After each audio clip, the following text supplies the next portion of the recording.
Being part of the royal family is no easy feat, especially when your title is constantly overshadowed by someone else's, and that's exactly the challenge Camilla, the queen consort, faces today. Once infamous as the other woman who adorned tabloid covers, Camilla now finds herself in the midst of a personal Game of Thrones.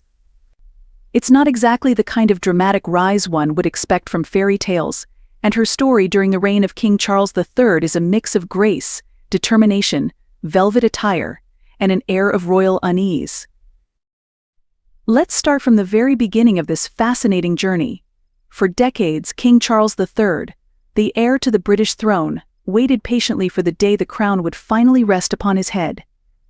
However, his ascension wasn't accompanied solely by celebration. It marked the start of a delicate balancing act between tradition and change. The British monarchy, with centuries of history behind it, has always known how to tread that fine line between preserving its heritage and adapting to stay relevant in an ever-evolving world. With Charles at the helm, the challenge of navigating between these two forces has become more evident than ever. And caught in the middle of all this royal maneuvering is none other than Camilla, queen consort and wife of King Charles III. While Charles may have spent almost 7 decades awaiting his moment, Camilla's path to the crown has been anything but a royal stroll in the park. Her love story with Charles is more fitting for a soap opera, scandalous, controversial, and complex enough to fill several chapters in the royal history books. Let's remember, this is the woman who was once demonized by the public, blamed for the breakdown of the royal marriage that was once viewed as a fairy tale, that of Charles and Princess Diana. And yet, here she is today, seated beside the king with her head held high, though perhaps not as high as one might expect from a queen. So, what's going on with Camilla? Why does it seem that, despite years of hard work and public relations efforts, the new queen consort still finds herself relegated in a monarchy that is undergoing its own quiet revolution? To understand this, we need to look at the heart of King Charles's strategy for the future of the monarchy, a strategy that involves a couple of familiar faces. You'll surely recognize Prince William and Princess Catherine. The golden couple, the Duke and Duchess of Cambridge, are the future king and queen, and the public's favorites. Their radiant smiles, their perfect family, and their ability to connect with the people have made them a beloved duo across the kingdom. And this is where the crux of the issue lies.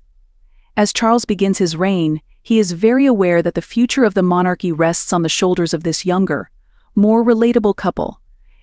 In a shrewd move that many royal watchers have praised as visionary, King Charles has elevated William and Catherine to more prominent roles within the royal family. They have been entrusted with an increasing number of royal duties, acting as ambassadors for the crown and becoming the faces of a modern monarchy. The intention is clear: William and Catherine are the future, and their popularity, especially among younger generations, is crucial for keeping the monarchy relevant in a rapidly changing world. But where does that leave Camilla? That's the problem. While Camilla's position as queen consort is undoubtedly prestigious after all, it is a title laden with history and tradition. The reality of her role has been somewhat less grand than she might have anticipated. With William and Catherine taking center stage, Camilla has found herself in an uncomfortable position, eclipsed by a younger, more popular, and more modern couple. Let's not forget, Camilla's road to public acceptance has been long and difficult.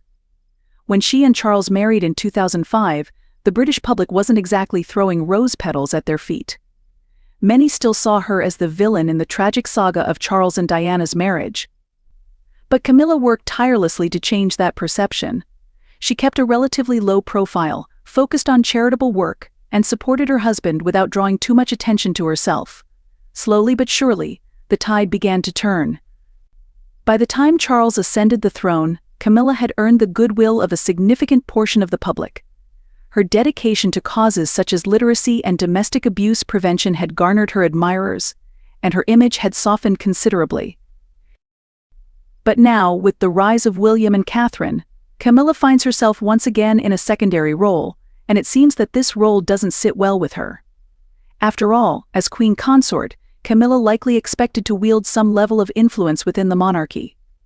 However, with Charles increasingly delegating responsibilities to William and Catherine, Camilla has found her role increasingly diminished. To make matters worse, the public's affection for William and Catherine is only growing.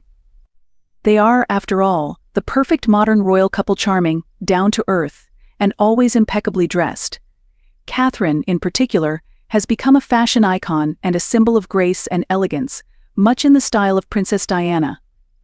It's no wonder the public adores them. But for Camilla, who has spent years trying to win over the public, this level of adoration for the younger couple must be a bitter pill to swallow.